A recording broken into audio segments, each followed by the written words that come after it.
അപ്പൊ കാര്യങ്ങൾ രണ്ടുണ്ട്.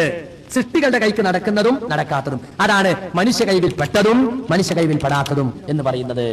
ഇത് തന്നെയാണ് കാര്യകാരണ ബന്ധങ്ങളുടെ അടിസ്ഥാനത്തിലുള്ളതും കാര്യകാരണ ബന്ധങ്ങൾക്ക് അപ്പുറത്തുള്ളതും. ഇപ്പൊ ഒരാൾ ഒരു പെണ്ണ് പുഴയിൽ ഇങ്ങനെ കുളിച്ചുകൊണ്ടിരിക്കുക, കുട്ടി അങ്ങ് വെള്ളത്തിലേക്ക് പോയി, പെണ്ണിന്റെ നീന്താൻ അറിഞ്ഞുകൂടാ. അവിടെ കരയിൽ നിൽക്കുന്ന അബൂബക്കറെ വിളിച്ചിട്ട് അബൂബക്കറെ എന്റെ കുട്ടിയെ രക്ഷിക്കണേ എന്ന് പറഞ്ഞാൽ അത് കാര്യകാരണ ബന്ധത്തിന്റെ അടിസ്ഥാനത്തിലുള്ള സഹായമാണ്.